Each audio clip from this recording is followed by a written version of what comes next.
Hi friends, and welcome back to another knowledge episode of Hear Yourself.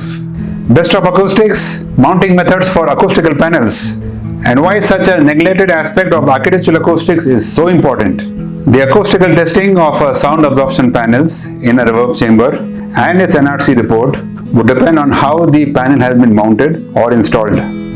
Just to say that NRC of a panel is 0.5, 0.7, 0.9 makes no sense unless the panel details like thickness and density are known, and as importantly, the mounting methods in terms of air gap and the infill are also known. ASTM E795, standard practice for mounting test specimen during the sound absorption tests, is the only known international standard for this subject.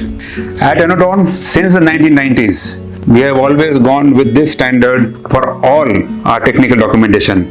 And at Enotone, you can always ask for the panel details, the mounting details for any NRC report. There are 5 mounting methods that are the most widespread used for ceilings and panelings.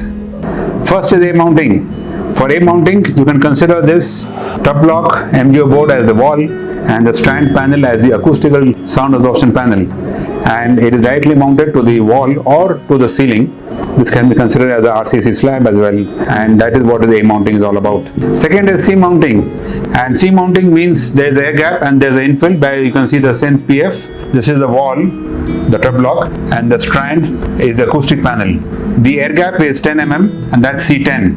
This is C25 mounting method, made possible with the top block as the base wall, CC25 the channel, synth PF 10 by 25, and the acoustic panel, whatever the thickness and density, is 25 mm from the wall and with the infill.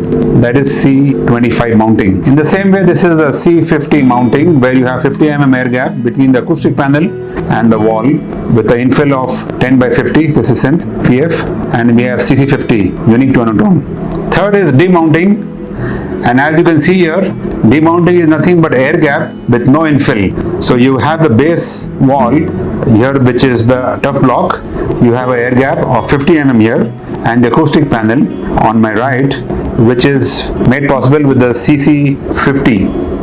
Similarly, you have the D25 mounting, which means an air gap of 25 mm between the base wall and the acoustic panel.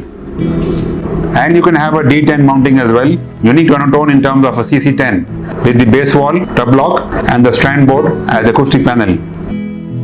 The E-mounting refers to the panel suspended from a soffit slab or the roof, and the air gap would determine the number in terms of E100 would be 100 mm air gap, E300 would be 300 mm air gap, E600 would be 600 mm air gap, so on and so forth.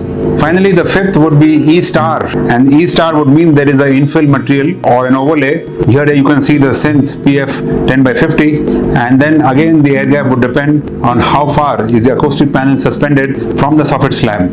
So you can have the E star 100, which means 100 mm air gap and the infill, E star 300, E star 600, even E star 1000, which would mean 1 meter air gap from the soffit slab, yes, because of the AC ducts. To take this further, for the same panel, for example strand, a thickness of 25 mm and density of 400 kg per meter cubed, the NRC can widely vary for A mounting versus a E star 600 mounting. What gets more interesting, at Enotone, we can test specific mounting methods as prevalent on project sites and provide you updated NRC reports.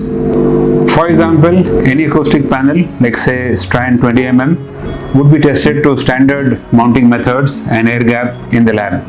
But behind the panel in a ceiling mount, there could be a 1.2 meter air gap for HVAC and all the other services that go into the plenum, for which an E1200 report may become necessary, and the standard reports would be for E300, E600. Obviously, the NRC will be much higher for E1200, and hence you could lower the thickness of the panel or its density and save money.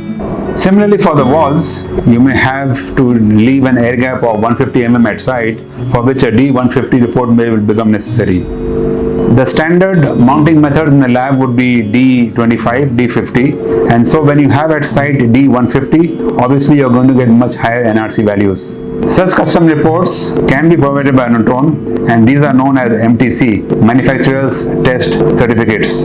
Given the expertise with Anotone, acoustics being in our DNA, acoustics being our middle name, you can be assured of these reports. You can still get these panels tested by third party to validate the MTCs. Friends, I need to share something with you.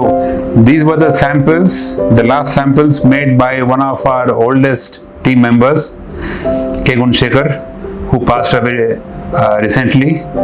And this episode of Hear Yourself is dedicated to him. Even in one of the earlier episodes where I showed you samples so well packed and one of the unique hallmarks of Anotone, it is because of artists like K. Gunshekar. He was with us for 40 years and he will always be missed at Anotone.